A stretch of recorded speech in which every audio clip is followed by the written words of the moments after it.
4,723 years ago, the first ever recorded war happened between Sumer and Elam.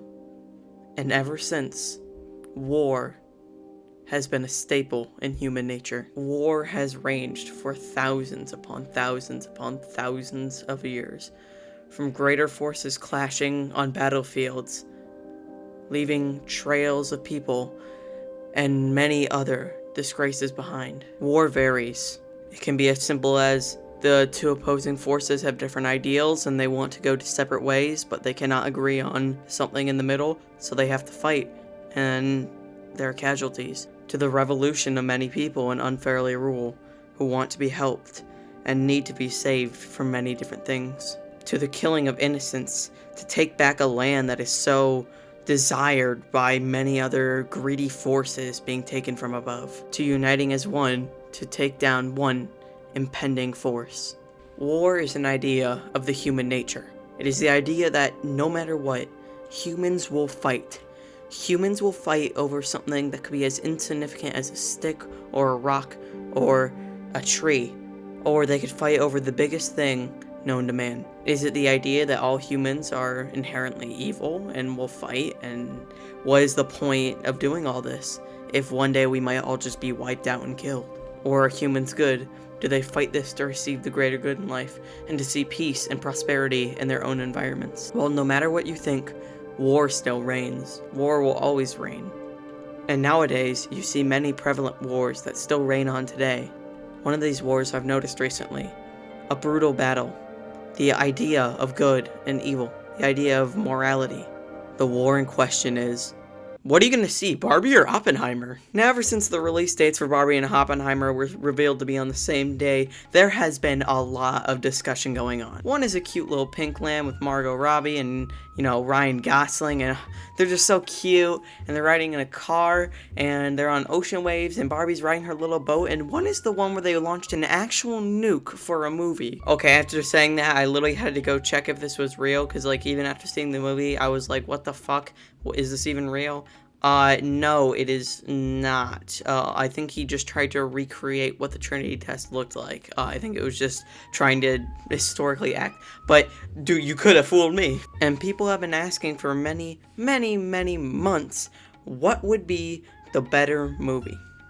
There's been all this discourse online. There's, some people have countdowns for the movie, and some people would go, Oppenheimer, I'm not counting down for Oppenheimer, I'm counting down for Barbie. That's what I want to see. 2 months, 25 days, 9 hours, 5 minutes, 2 seconds until Barbie. Lead us not into temptation, but deliver us. Countless Twitter threads, Christopher Nolan defenders coming out of every corner, not seeing a single ironic brain cell in their fucking stems, defending their movie as they're not gonna lose to some goofy-ass girly movie. Now, what did I think?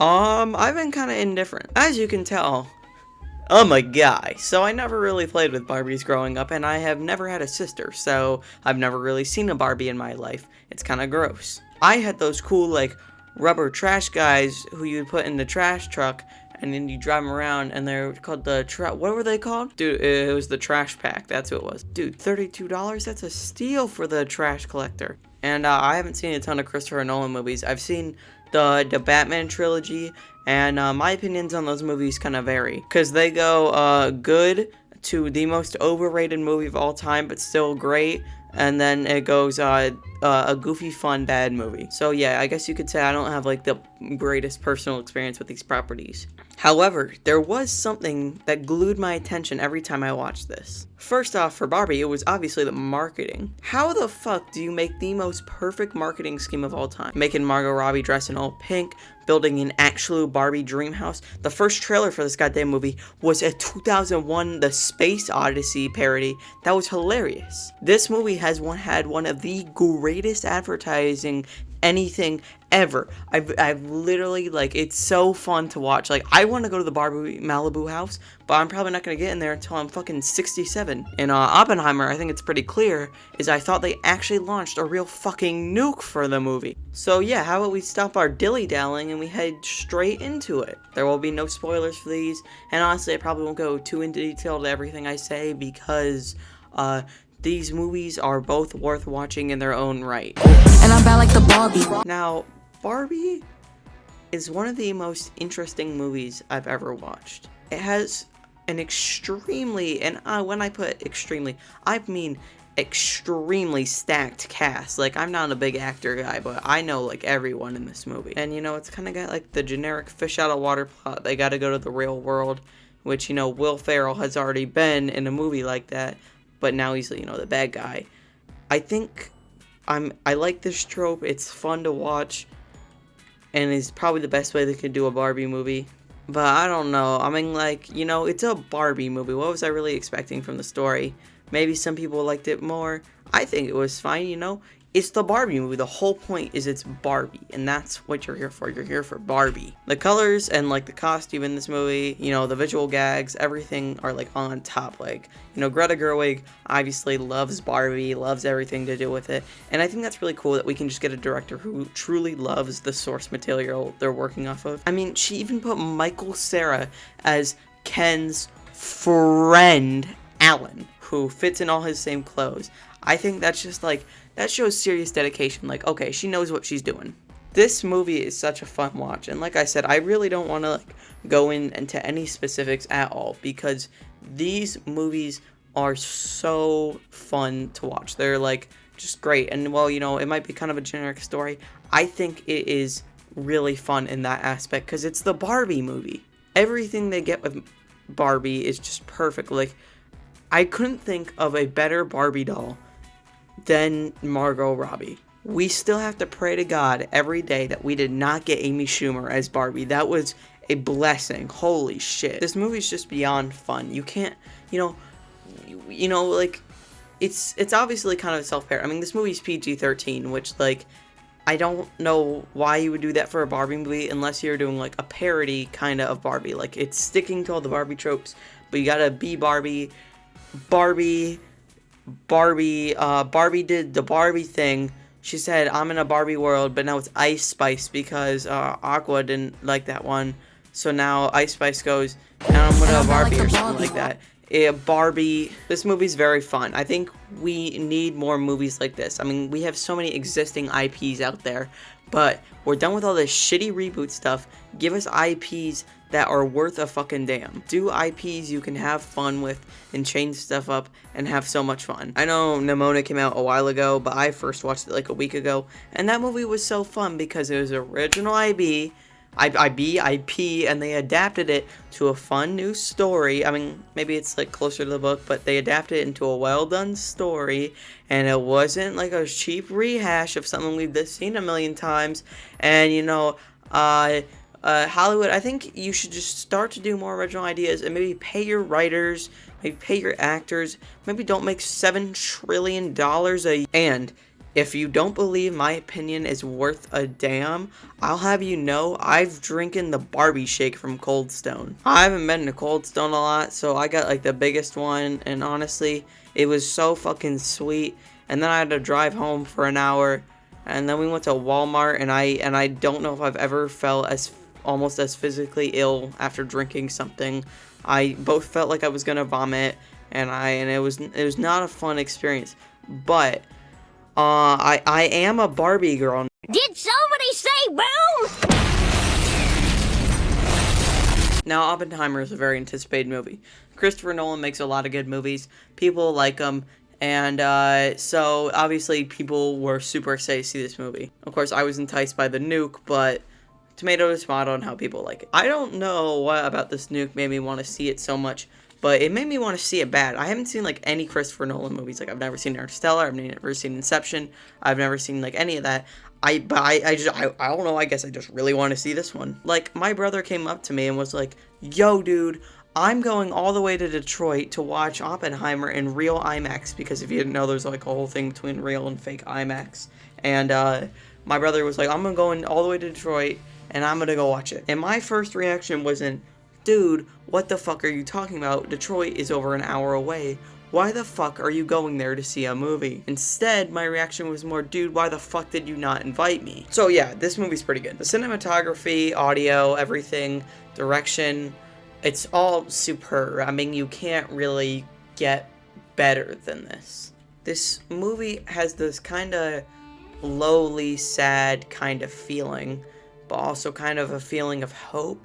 It's a weird message because it's the creation of this deadly, deadly, deadly weapon, but you want to see it happen, right? You want to see them succeed, but this is what hurts our people. This is what hurts us. And I think it's just so intriguing to everything.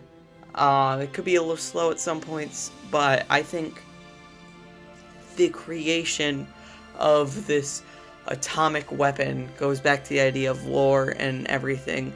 Is it really worth what we're doing? Is it kind of horrid? It's spooky. And this dude was like a real guy and everything.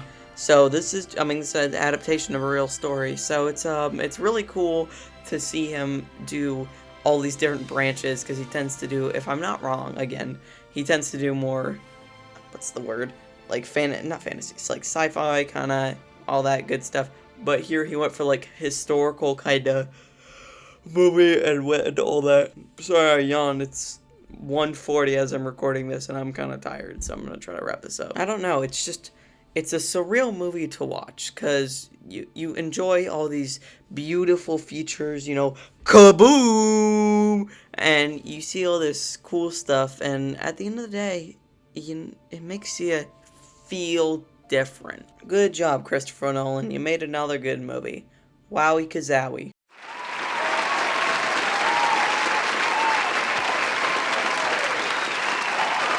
So now, it's time for the big moment. Which of these movies are better? The funny Pink Ice Spice Malibu House movie, or the funny Kaboom movie? Each movie has their own qualities, their own style, their own direction, everything. You know, one's a musical, one's fucking Barbie. Each of these movies have its own distinct feel. And I think these feelings can give you different emotions. These are not the same movie. These are different movies, very clearly. But it's the idea of these movies that makes it so perfect. I think it's so funny that in our modern day, we can have a movie released about a doll and a Ken and all this funny shenanigans with fucking Will Ferrell, and then a movie about the creation of a devastating human weapon. I think it's beyond amazing that we can have that in the movie industry, and it proves that the movie industry will always stand strong with unique ideas. But which of these is the better movie? Well, I think if you watch this video, I've given you a pretty clear answer. It's fucking Pikmin 4, baby! Pikmin 4 is an excellent game. You know, we love the Pikmin franchise. They go, Pikmin! Oh, voice crack. And then they have a dog in this one, and they go bash through that wall, and then they throw the red Pikmin, they throw the yellow Pikmin. You do puzzles in the backyard this time. Pikmin's a great franchise. You got a spaceman, but you got Olimar sometimes, except he's in kind of the first one. But not in this one, now it's a lady. But then they do the Pikmin things, and they're plants, and they got the thing that eats the Pikmin, and then he only likes a certain kind of Pikmin. How do you have such an amazing fans that they literally get you a billboard of Olimar twerking in Times Square telling you to buy Pikmin 4?